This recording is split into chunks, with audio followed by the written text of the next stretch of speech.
ஆக்சுவலா political ஸ்பீச்னா mic இல்லாம கூட பேசுவாங்க, இது இல்லாம பேச மாட்டாங்க. என்னன்னு தெரியுமா? இப்போ கரண்டா கரண்ட் எல்லாம் பேச முடியாதுல்ல. இல்ல இதெல்லாம் பேச மாட்டாங்க. இப்போ கரண்டா நடக்கக்கூடிய பொலிட்டிக்ஸ்ல தெரியலையா? நானே காமிக்கிறேன். ரைட், விஜய் சார் அட்டாக் பண்றாரு. ஆக என்ன கான்செப்ட்னா, இப்போ ஒரு சில நடிகர்கள் கட்சி ஆரம்பிச்சு அவங்க கொள்கையை வந்து சொல்றாங்க, ஓகேங்களா? அதுக்கு வந்து நீ போடவே இல்லையே.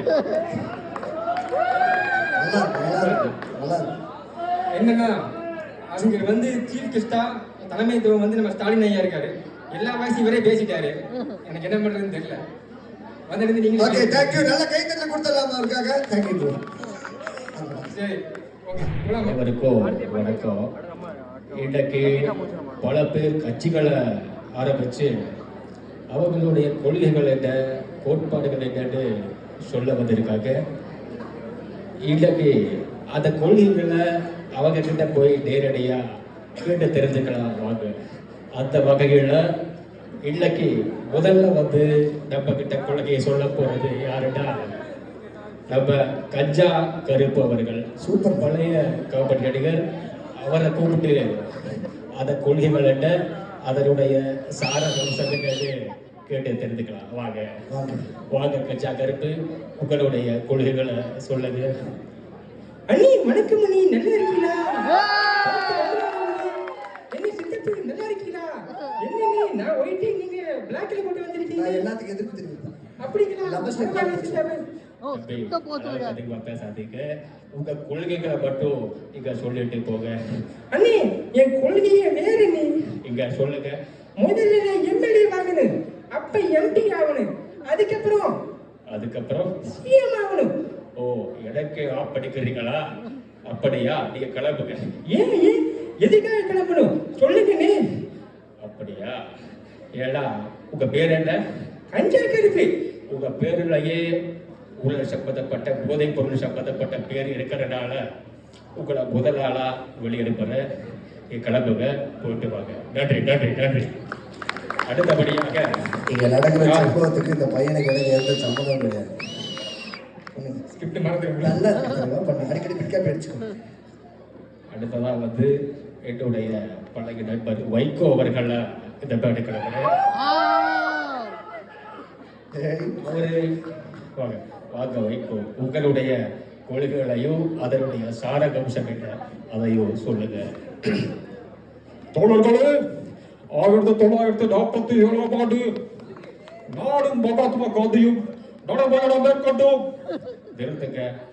ஆடா, இவர் உருட்டுறது ஜோசியக்கார சோழியை உருட்டுறதை விட பயங்கரமா இருக்கு. நீங்க பக்கத்து வீட்டு சாதி கூட அவுட்டிங் கூடன்னு சொன்னா கூட நம்புவாங்க. ஆடா, நீங்க மகாத்மா காந்தி கூட வாக்கிங் கூடன்னு சொன்னா நம்பவே மாட்டாங்க. போட்டு வாங்க. நன்றி நன்றி நன்றி. அடுத்ததாக யாரை கூப்பிடலாம் அப்படின்னா பழைய உள்ளன். அவர் வந்து மன்சூர் அலிகான் அவர்கள். அவரை கூப்பிட்டு இவருக்கும் காமெடி பண்ணிட்டு இருக்காரு. அவரை கூப்பிட்டு வாங்க மன்சூர் அலிகான், உங்களுடைய கொள்கைகளையும் கோட்பாடுகளையும் சொல்லுங்க. சீதாப்பே நல்லா இருக்கியா? பார்த்து தேவராச்சு நல்லா சொல்லியமா நல்லா இருக்க. போ நீங்க எதுக்கு வந்தீங்க? கொள்கையை சொல்லத்தான் வந்தீங்க. கொள்கையை மட்டும் சொல்லுங்க, சொல்லிட்டு கிளம்புங்க. நிறைய பேர் இருக்காங்க. என்னோட கொள்கையெல்லாம் பொண்ணுங்க மேல கையை வச்சா அவனுக்கு துப்பாக்கி எடுத்து போட்டு போட்டு போட்டு போட்டுன்னு போடணும். அதான் என் கொள்கை. நீங்க திரிஷா பத்தி ஏதாவது சொன்னீங்க? திரிஷா பத்தி போராட்டமா? இதுதான் கொள்கையா? இந்த கொள்கை வன்முறைக்கு ஆதரவாக இருக்கு. அதனால இந்த கொள்கைகள்லாம் ஏற்றுக்க முடியாது. நீங்க கிளம்பிட்டு போங்க. அடுத்ததாக வேற யாரை கூப்பிடலாம் அப்படின்னா நம்ம சிங்கப்புலி அவர்களை. அது அரிசி பேப்பர்லாம் வாங்கி எழுதியிருக்காரு. அது ஐயா, அதுல இருக்கிறது எனக்கே தெரியாது. அவசரமா இப்ப பின்னாடி போய் எழுதுறது. சரி, சிங்கப்புலி அவர்களை அழைக்கிறோம். வாங்க சிங்கப்புலி, உங்களுடைய கொள்கைகள் இல்லை, அதனுடைய கோட்பாடுகள் சொல்லுங்க. சிக்கி செங்கல்பட்டி நான் தற்காடு சவுத்தற்காடு அவங்களையும் நான் தான் கிங்கு. இல்லை, நான் முதல்ல அரசியல் ஆரம்பிச்சா எல்லா வீட்டுக்கு பாயாசத்துக்கு விதமா கொடுப்பேன். நீங்க குடிப்பீங்களா? எல்லாம் குடிப்பீங்களா? பாயசம் குடுத்தீங்களா? பாயசம் கொடுத்தாங்களா? தம்பி மட்டும் சொல்லுங்க. அண்ணே அத்தானே கொள்க பாயசம் கொடுப்பேன். அப்புறம் எல்லாத்துக்கும் சாப்பாடு 3 நேரம் சாப்பாடு போடுவேன் வீட்டுக்கு. வெறும் பாயாசமா பாசிச பாயாசமா தெரியலையா? சரி சரி அரசியலுக்குள்ள நீங்க வன்முறை தூண்டுறீங்க வேண்டாம். போடுங்க. ஐயோ மறந்துட்டேன். சோறு போடுவேன் நீங்க. வெளியே போனா சரி நீங்க வந்து அதானே 3 நேரம் சாப்பாடு போடுவேன். அப்படியா? நீங்க பாயசத்தை கொடுத்து மக்களை எல்லாரையும் சுகர் பேஷண்டாக ட்ரை பண்றீங்க. அதனால உங்க கொள்கையும் செல்லாது. நீங்களும் கிளம்பிக்குங்க. அடுத்ததாக யாரை கூப்பிடலாம் அப்படின்னா நம்ம பயில்வான் ரங்கநாதன் அவர்களை இந்த வேலைக்கு அழைக்கிறோம். அவரு பழைய காலத்துல வில்லனா பயன்படுத்துறவர். இன்னைக்கு நம்மளை காமெடி பண்ணி ரிவ்யூ சொல்லி நம்மளை சிரிக்க வச்சுட்டு இருக்கிறாரு. அவரை கூப்பிடுவோம். வாங்க பயில்வான் ரங்கநாதன், நீங்க உங்களுடைய கொள்கையை சொல்லுங்க. அதாவது ஃபர்ஸ்ட் ஹாஃப்ல ஹீரோவுக்கும் ஹீரோயினுக்கும் சண்டை, செகண்ட் ஹாஃப்ல ஹீரோயினுக்கும் சண்டை, இதுல இன்டர்வல் பிளாக்ல பாப்கார்ன் விற்கிறவனுக்கும் கஸ்டமருக்கும் சண்டை. விருதுங்க இறுதிங்கள கிளைமேக்ஸ் நான் சொல்லவா? என்ன சொல்லுவீங்க? உங்களுக்கும் எனக்கும் சண்டை. இப்ப நீங்க கிளம்புங்க. உங்க கொள்கையும் சரியில்லை. கிளம்புங்க. நன்றி நன்றி நன்றி. ஜெய் அவர்களை வர சொல்லுவோம். வருவாங்க. சென்டர் என்ன பண்ணுங்க யாருக்கும் தெரியாது. நல்லா கை தட்டி கொடுங்க. ஜெய் அவர்களை இந்த வேலைக்கு அழைக்கலாம். வாங்க ஜெய், உங்களுடைய கருத்துக்கள் என்ன, கொள்கைகள் என்ன சொல்லுங்க. ஆக்சுவலா என்ன பிரச்சனை உங்களுக்கு? ஆக்சுவலா எனக்கு வந்துன்னா ஒரு ஓவருக்கு 6 பால் இருக்குங்க. அதை 8 பால் மாத்துவாங்க. அப்புறம் எல்லா வீட்டுக்கும் ஒரு பேட்டும் பாலும் ஃப்ரீயா கொடுப்பாங்க. இதுதான் என் கொள்கை. என்னங்க அழுகுன்னு பாக்குறீங்களா? அழுகலங்க, கண்ணு வேக்குது. சரி, இதுதான் கொள்கையா? படிக்கிற பசங்களை கெடுக்க பார்க்குறீங்களா? விளையாட்டு துறையில முன்னேற்றம் பண்ணிட்டு படிக்கிற துறையில கெடுக்க பார்க்குறீங்களா? இந்த கொள்கை செல்லாது. நீங்களும் கிளப்புங்க.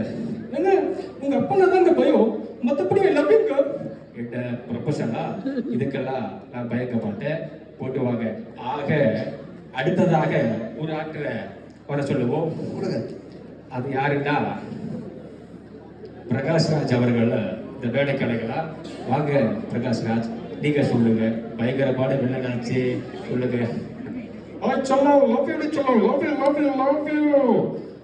என்ன நீங்களும் ப்ரொபஷனா?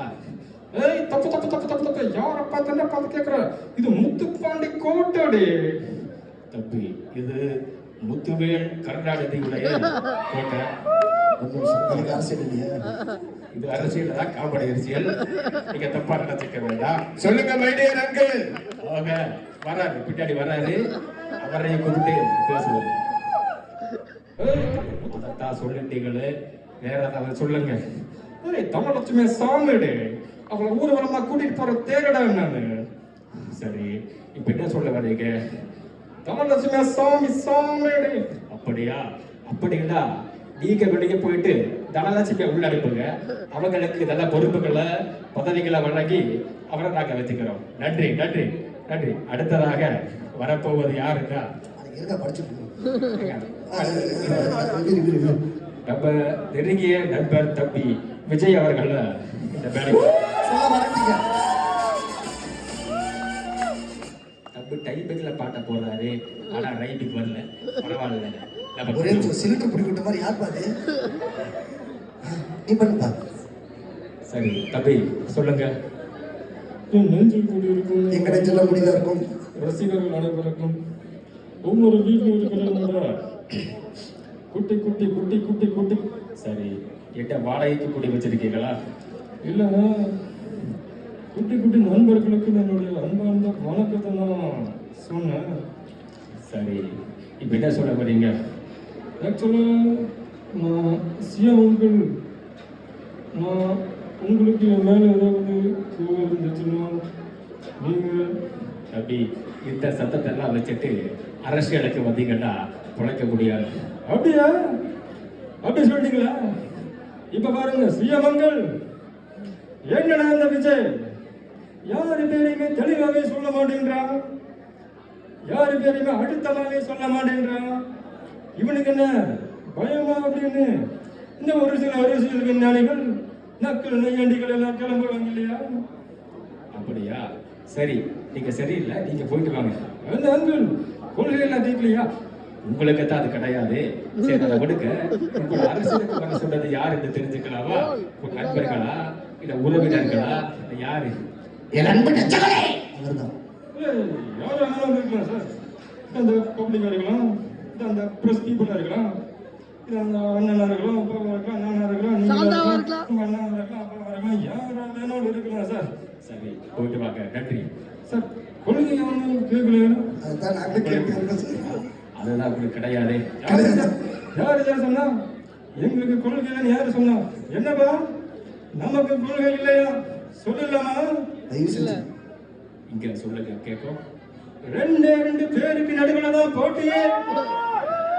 தம்பி, நீங்க அப்படியே கிளம்பிக்கங்க. இதுக்கு மேல உங்களுக்கு எனக்கு ஆகாது. நன்றி நன்றி நன்றி. போயிட்டு வாங்க. நீங்க பரப்புரை பேச்சு. அடுத்ததாக நம்மளுடைய புரட்சி தலைவி அம்மா அவர்களை இந்த மேடை கிடைக்கிறோம். கோடநாடு எஸ்டேட்டோட பல பெரும் நடிகை, முன்னாள் முதலமைச்சராக இருந்திருக்கிறாங்க. அவர்களை கூப்பிட்டு கொள்கைகளையும் அவங்க கோட்பாடையும் கேட்கலாம். சொல்லுங்க, உங்களோட கொள்கைகள் என்ன? என் ரத்தத்தின் ரத்தமான கழக உடன்பிறப்புகள் அனைவருக்கும் என் அன்பார்ந்த வணக்கத்தை தெரிவித்துக் கொண்டு வணக்கம் இருக்கீங்களா? உங்களுடைய கொள்கைகளை சொன்னீங்கன்னா முடிக்க வசதியா இருக்கும். அதாவது கடந்த 1993ஆம் ஆண்டு பால் விலையை வீழ்த்திய பிறகு, பேருந்து கட்டணத்தினை வீழ்த்திய பிறகு மக்கள் அனைவரும் எங்களது அனைத்திந்திய அண்ணா திராவிட முன்னேற்ற கழகத்தினை நம்பி எங்களுக்கு வாக்குகளை சேகரித்துக் கொடுத்து எங்களை வெற்றி பெற செய்தார்கள். சரி, அதுக்கு என்ன சொல்றீங்க? இந்த 92 வாச்சாத்தி ஒன்று நடந்துச்சு. பேசு.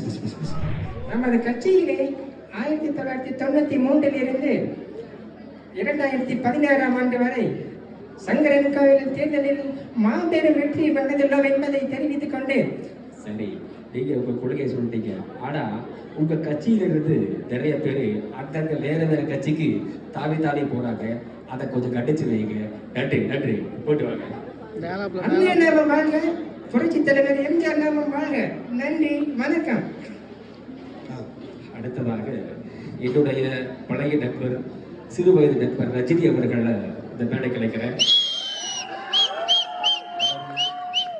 அவர் சிறு வயசுலேருந்து நாங்கள் கிரிக்கெட் விளையாடும் பொழுது அவர் நோபாலா போடுவாரு. நான் சிக்ஸர் பறக்க விடுவேன். எப்படின்னு கேட்குறீங்களா? கையில பாலே இல்லாம பால் போடுவாரு, நான் பேட்டை இல்லாம சிக்ஸர் அடிப்பேன். அதுதான் நோ பால்ல சிக்ஸர் அடிக்கிறதுன்னு சொல்றேன். இல்லைங்க ஐயா, ரீசெண்டா நீங்க போட்ட லெக் ஸ்பின்னுக்கு நாங்க எல்லாருமே பெரிய ஃபேன். அப்படியா? சிம்பு சார் போட்டீங்க. ஆக இவரை மாதிரி ஒரு ஃபேன் இருக்கிற வரைக்கும் நம்ம கழக ஆட்சியை யாராலையும் தடுக்க முடியாது. ஆட்சியில சேர்த்துட்டாரு. ஏங்க வாங்க ரஜினி சார், உங்களுடைய கொள்கைகளை சொல்லுங்க. ரொம்ப பெரிய கதை. இந்த விவாதத்துக் கொண்டிருக்கும் தெய்வத்தின் தெய்வங்களான விஷயக்கதை ஆக்சுவலாக அதுக்கு வந்து கொதுக்கெல்லாம் ஒன்றும் கிடையாதுங்க. ஒரு சின்ன விஷயம் வந்து சொல்லணும்னு இப்போ நினச்சிட்டு இருக்கேன். அதாவது வந்து பார்த்தீங்கன்னா சொன்னா ஒரு வார்த்தை ஒன்று இருக்காங்க, எக்ஸ்ட்ரா அப்படின்னு சொல்ல வார்த்தை இருக்கு. அது வந்து பார்த்தீங்கன்னா ஒரு மந்திரம் மாதிரி அந்த வார்த்தைங்க. எப்படி கேட்டீங்கன்னா சொன்னா எக்ஸ்ட்ரா வந்து பேசக்கூடாது, எக்ஸ்ட்ரா வந்து சாப்பிடக்கூடாது, எக்ஸ்ட்ரா வந்து தூக்கக்கூடாது, எக்ஸ்ட்ரா வந்து விளையாடக்கூடாது, எக்ஸ்ட்ரா வந்து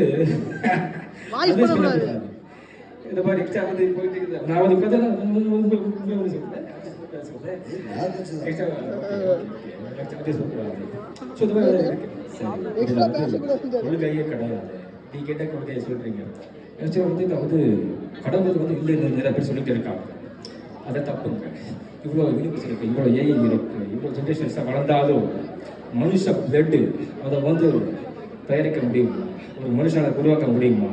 இதெல்லாம் தெரிஞ்சிருந்தோ கடவுள் இல்லை அப்படின்னு சொல்லி நிறைய பேர் சொல்றாங்க. இதை வந்து நான் ஏற்றுக்க முடியாது. கடவுள் இருக்காங்க, ஆண்டவர் இருக்கான். நல்ல விவாதம் கொஞ்சம் நேராக அவ்வளோ கடவுள் இல்லைன்னு சொல்லிங்க. நான் ஸ்கிரிப்ட மறந்துடுவேன். சோதனை வரும், சாதனை எப்போ வரும்? நீ சோதனை சந்திச்சாயா சாதனையா? கொள்கை சரியில்லை, வேற ஏதாவது கொள்கை வச்சிருக்கீங்களா? இது ஒரு கொள்கை இருக்கு, சொல்லட்டுமா? இந்த கொள்கை ஒரு 3 தொகை இருக்கு. ஐயா ஆல்ரெடி கைது கொண்டு வந்திருக்காங்க. இதுக்கு மேல சொன்னீங்கன்னா கம்பத்துல பாடி தூக்கிடுவாங்க. அதனால போயிட்டு வாங்க. நன்றி நன்றி. நம்மளை பார்த்து இப்படி கேட்கலாம். யாருமே கொள்கைகளை சரியா சொல்லல. இன்றைக்கு கொள்கை அதாவது அடுத்த முறையில நம்ம நல்ல ஆளுகளா எடுத்து அவர்களை கட்சியில சேர்த்துக்கொள்வோம். என்ன ஸ்ரீலங்கன் என்ன போட விஜய் தம்பி திருப்பி வர்றாரு. எங்க கிட்ட மட்டும் கொள்கையை கேட்டீங்களே, உங்களுக்கு கொள்கை இருக்கா? யாரை பார்த்து என்ன கேட்குறீங்க? எங்ககிட்ட கேட்குறீங்களா? நோட்டு பேனா வச்சிருக்கீங்களா? நோட் பண்ணிக்கிறீங்களா? எழுதிக்கங்க. உலகவர் ஊவையவே, உற்சாக காவியவே, ஊடை நறுமலனே, அன்பே அழகே, உயிரே இன்பமே, இனிய திட்டலே, மணியே கடியே, பலரச சுவை, இப்படி பல பேர்கள்ல நம்ம கலைஞர் அவர்கள் நம்மளை வாழ்த்திருக்கிறாங்க. ஸோ இப்படி வாழ்த்துக்களை சும்மா கொடுக்க மாட்டாங்க, கொள்கை இருந்தாதான் கொடுப்பாங்கன்னு சொல்லி இதோட நான் முடிச்சுக்கிறேன். நன்றி நன்றி நன்றி. நல்ல கை தட்டி கொடுங்க. ஆஹா. லைஃப்ல வந்து ரெண்டு விஷயம் இருக்கு. ஒன்று வந்து ஃபீல் ஹாப்பி தென் மேக் ஹாப்பின்னு சொல்லுவாங்க. நம்ம ஹாப்பியாக இருந்து மற்றவங்களை ஹாப்பியாக ஃபீல் பண்ண வைக்கிற விஷயம். ஸோ அதுதான் வந்து 80% ஆஃப் பீப்புள் பண்ணிட்டு இருக்கிறாங்க. ஸோ அதான் என்ன ஒரு கான்ஃப்ளிக்ட்னா செல்ஃபிஷ்னஸ் வரும். நம்மளோட சந்தோஷத்துக்காக நிறைய விஷயத்த இழக்க வேண்டியது இருக்கும். அதெல்லாமே கடந்து தான் மற்றவங்களுக்கு பண்ண வேண்டியதாக இருக்கும். அது ஒரு கேட்டகிரி. இன்னும் 20% ஆஃப் பீப்புள் இருக்காங்க. Make happy then feel happy, மற்றவர்களை மகிழ்வித்து மகிழ் அப்படின்னு சொல்ற ஒரு கேட்டகரி இருக்காங்க. இதுக்கு வந்து ஆப்ஷன் ஒன்று மாதிரி எதுவுமே தேவைப்படாது. நம்ம பாட்டுக்கு நம்ம ரூட்ல போயிட்டே இருக்கலாம். செல்ஃபிஷ்னஸ் இருக்காது. சொசைட்டி பற்றி பயப்பட வேண்டாம், யாராவது ஏதாவது சொல்லுவாங்களோ அப்படின்னு அதெல்லாம் வந்து எதையுமே ஃபோக்கஸ் பண்ணாம நம்ம பாட்டுக்கு நம்ம மற்றவங்களை சந்தோஷப்படுத்தி நம்மளும் ஹாப்பியாக ஃபீல் பண்ணுறோம். இந்த லைஃப் கொஞ்சம் ஜாலியாக இருக்கும். ஏன் சொல்கிறேன்னா ஆப்ஷன் 2 இன்னைக்கு இந்த மேடையில் உங்களை எல்லாருக்கும் ஹாப்பியாக ஃபீல் பண்ண வச்சு நானும் கொஞ்சம் ஹாப்பியாக ஃபீல் பண்ணேன். அதுக்கான வாய்ப்பு கிடைச்சிருக்கு. அதுக்காக கடவுளுக்கும் இந்த வாய்ப்பு கொடுத்த நம்ம மேனேஜ்மெண்ட் அவர்களுக்கும் ஒரு பிக் தேங்க் பண்ணிக்கிறேன். தேங்க்யூ. கண்ணில் ஒரு திமிரு, நெஞ்சு நிமித்தி கடந்தா ஆண்ட மரம்